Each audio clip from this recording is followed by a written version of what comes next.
It's a lifetime fluid. You'll never have to touch it as long as you own the car. Word for word, that is what a service advisor said to me across a counter, coffee in hand, friendly as anything. Now here's the line printed in the factory maintenance schedule for that exact model year, in the pages almost nobody opens. Replace transmission fluid, normal conditions. A mileage figure sitting right beside it. 2 statements about the same car, in the same building, maybe 40 feet apart. One of them was spoken out loud. Only one of them was ever printed. Let that sit for a second, because the gap between those 2 sentences is where a lot of money quietly goes to die. I want to be careful here, and I want to be fair, because this is not a story about a villain. The advisor wasn't reading from a script handed down by some shadowy department. In my assessment, he genuinely believed what he said, and he had reasons to believe it. He'd heard it from techs. He'd heard it from customers. He'd probably read it on a forum at 2 a.m. like the rest of us. The word lifetime has been floating around service drives for 2 decades, and it has attached itself to Honda's continuously variable transmissions like it belongs there. It doesn't. And the interesting part isn't that the myth is wrong. The interesting part is where it came from, because it came from somewhere real. Nobody at Honda wrote the word lifetime into a CVT maintenance schedule. Somebody said it out loud and it stuck. Here's the thing about myths that survive. They usually survive because they're 80% true about something else. So let's go find that something else. Rewind to the early 2000s. A handful of manufacturers, mostly European and some domestic, started building automatic transmissions as sealed units. No dipstick, no service port a quick lube shop could reach. And in their own literature, some of those makers used language like fill for life or lifetime fill, or listed no scheduled replacement interval at all under normal operation. That wasn't marketing fiction. It was a real engineering position tied to a real design intent, and in some of those units it held up reasonably well. Now picture a technician who works on 11 brands in a week. Picture a service advisor who was hired 6 months ago and learns the trade by listening. Picture an owner who reads one comment thread and remembers the confident guy instead of the careful one. Language bleeds. It always bleeds. Sealed unit, no dipstick, no service interval turned into sealed transmissions don't need fluid changes, which turned into CVTs don't need fluid changes, which turned into Honda says it's lifetime. 4 steps. Nobody lied at any single step. And that is exactly how a myth becomes furniture in an industry. There's a second source, and it's even more forgivable, Honda's maintenance minder algorithm. If you drive a Honda from roughly the mid-2000s onward, your car doesn't ask you to track mileage for most services. It computes. Onboard software watches engine temperature cycles, load, revolutions, ambient conditions, trip length, and it decides when to throw a service code on your dash. Owners learned correctly to trust that system. They learned to stop guessing. So when the dash never shows a transmission code, what does a reasonable person conclude? That the car doesn't want anything, that silence means healthy. And that's the leap right there. That's the whole myth in one small, sensible, understandable mistake. Let me put the maintenance minder algorithm in plain terms. It's the same idea as the water filter light on a refrigerator door. That light isn't psychic. It's counting something, usually gallons dispensed or days elapsed, and it turns orange when the counter hits a threshold somebody chose. The consequence is worth understanding. If a filter light never comes on, that doesn't mean the filter is fine. It means the counter hasn't hit the number or nothing is counting the thing you care about. Same energy with your dash. The absence of a code is not a clean bill of health. It's the absence of a number being reached. And why does that matter to you? Because on many Honda CVT applications, the transmission fluid item lives in the printed mileage schedule rather than being driven by a dash code the way engine oil is. If you're waiting for the car to nag you, you may be waiting on a message that was never designed to arrive. But wait, what does the schedule actually say? Because this is the part where people expect me to reveal something buried and shocking, and instead it's almost boring how plainly it's stated. The service information for Honda CVT applications specifies a fluid by specification code. Current units call for HCF2. Older units, generally the earlier CVT generations, call for HCF1, and the two are not interchangeable in the direction you'd hope. The specification code is not a marketing name. It's a formulation target the manufacturer defined and validated, the way a furnace filter has a MERV rating, rather than just being called the good one. The consequence for you is simple. Generic universal CVT fluid poured into an HCF2 application is a substitution the service information does not endorse, and in my assessment, it's one of the more expensive shortcuts available at a $15 savings. According to the maintenance schedule for many of these models, the transmission fluid carries a normal conditions replacement figure, commonly in the neighborhood of 60,000 miles. Sometimes it's expressed differently. Some model years read closer to 100,000 for the first service and shorter after. That variation is real. It's model year specific. And I'll come back to it because it's the reason I'm going to ask you to do something tonight. Now, the part that almost nobody reads. Right next to that line, usually in smaller type, there's a service interval footnote.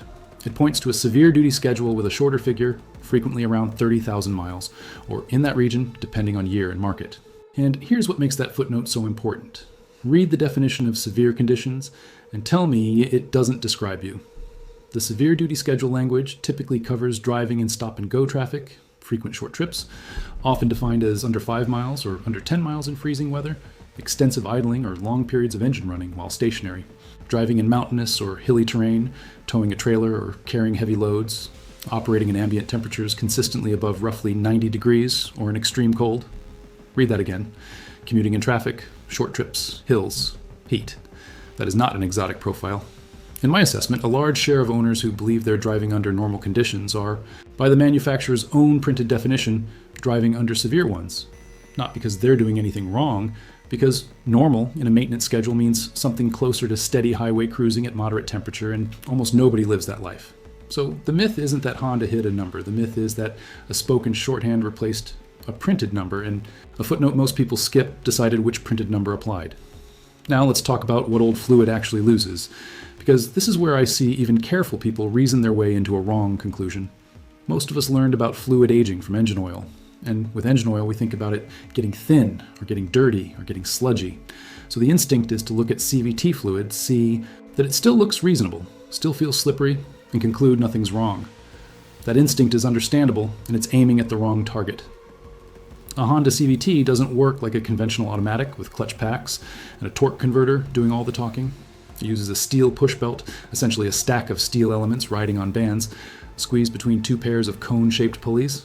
The pulleys move closer and farther apart, and that changes the effective gear ratio continuously, which means the entire output of your engine is being transmitted through a metal-to-metal contact patch, held together by hydraulic clamping pressure.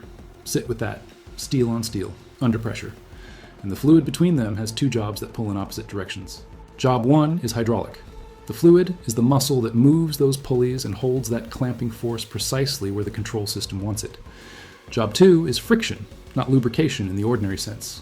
The fluid has to deliver a specific engineered friction coefficient at that metal contact patch, high enough that the belt grips instead of slipping, controlled enough that it doesn't chatter or grab. Too slippery and it slips, too grabby and it shudders. That precise behavior doesn't come from the base oil, it comes from the additive package. An additive package life is finite by design. Here's the household version. Think about a furnace filter somebody installed and forgot for 10 years. It is still technically a filter. It's still in the slot. It's still doing something. But its working capacity was consumed years ago, and now it's loaded to the point where it's changing how the whole system behaves, and the person living in that house has no idea because nothing announced it. Nothing beeped. The air still came out of the vents. That's what depleted additive package life looks like inside a CVT. The fluid is still there. It's still slippery.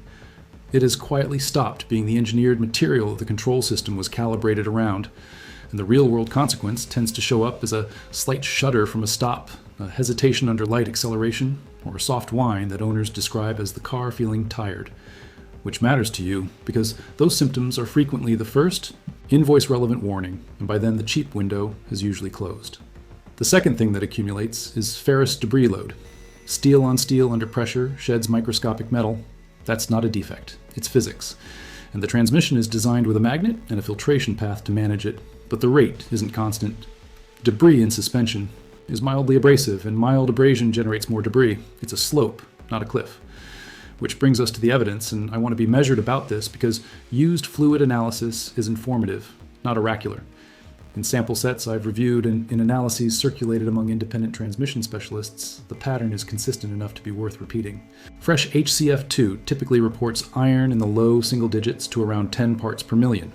Samples pulled from CVTs at roughly 90 to 100,000 miles with no prior fluid service have come back in the 200 to 400 parts per million range for iron. Compare 10 to 340. That's not a rounding difference, and it's not viscosity. Viscosity in many of those same samples sat within a few percent of specification, which is exactly why the eyeball test fails people. Marcus Feldman, a service information analyst who spends his working life cross-referencing factory maintenance literature against dealer-side technical bulletins, has made a point I keep coming back to. His framing, roughly, is that the industry's biggest documentation problem isn't false statements. It's the gap between what a schedule specifies and what a customer is told a schedule specifies. Those two things, drift, nobody audits the drift, and the drift becomes folklore. So let's say the honest thing, the word lifetime is technically accurate, just not in the way anybody means it. The fluid does last the lifetime of the transmission, because the transmission's lifetime tends to end right around the time the fluid's does. That's the sharpest way to say it, and I'm going to leave it there without dressing it up. Now, why does everybody repeat this? Not just advisors, owners, enthusiasts, sometimes techs who genuinely know better in other contexts. Start with the advisors, because they get blamed the most and deserve it the least. A service advisor is usually not a trained technician. Their job is intake, communication, and scheduling, and they learn product detail informally. If a shorthand phrase has been passing around a service drive for 15 years, it arrives to a new hire as established fact. Nobody hands them the printed schedule and walks them through the service interval footnote. In my assessment, that's a training gap, not a conspiracy. Then the owners. There's a genuinely reasonable version of this belief. Your dash never asked. The car drives fine. You've been told CVTs are sealed and delicate and that touching them causes problems. Every one of those inputs points the same direction, and the direction they point is inaction. Doing nothing feels like caution. That's the trap. Doing nothing is a decision with a cost curve. It just doesn't send you an invoice on the day you make it. And there's one more piece I don't want to skip because it's the strongest argument the other side has. There is a real, widely repeated concern that changing fluid at very high mileage can be associated with problems appearing shortly afterward. That concern is not stupid. We'll come back to it in the resolution, and honestly, it deserves its own investigation, which is what I'm working on next. So, what should you actually do? Let's make this conditional, because your answer depends entirely on your situation. If your maintenance minder has never displayed a transmission-related code, and you're sitting at around 90,000 miles with no fluid service on record, then in my assessment, the minder's silence should not be read as an endorsement. The reasonable move is to look up your model year's printed figure, determine honestly which schedule applies to your driving, and if you're past the applicable interval, discuss a drain and fill using the correct specification code with a shop you trust. If you tow, if you sit in stop and go traffic daily, if you drive mountain grades, if you idle for long stretches, or if you live somewhere consistently hot, then the severe duty schedule is your schedule, not the normal one. That's not me being aggressive, that's the footnote's own definition applied to your life. And reading yourself into the shorter interval tends to be the cheaper reading. If you're past 120,000 miles with no fluid service and no symptoms at all, then the careful answer is genuinely more nuanced, and I'm not going to pretend otherwise. This is the scenario where the high mileage concern deserves respect. A conversation with an independent transmission specialist, ideally one who will consider a fluid sample, or at least inspect what comes out, is worth more than any blanket rule from a stranger on the internet. And if you're anywhere under 60,000 with a documented service history, then you're simply in the position of knowing your interval and planning for it, instead of being surprised by it, which is the whole point of this. One thing to actually do this week, and it takes about 4 minutes. Go get your owner's manual out of the glove box and turn to the back. The maintenance information usually sits in the final quarter of the book, often the last 30 or 40 pages, sometimes in a separate maintenance booklet if your model came with one. Find the service schedule table, scan the rows for transmission fluid, then look immediately for a footnote marker next to that row, a small symbol or letter, and follow it to the note underneath or on the facing page. You're hunting for wording along the lines of severe driving conditions, or if driven in, followed by that list of conditions.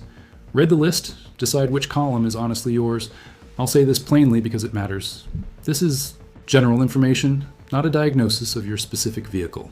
Your own manual for your own model year and a technician who can actually put hands on your car are the final word.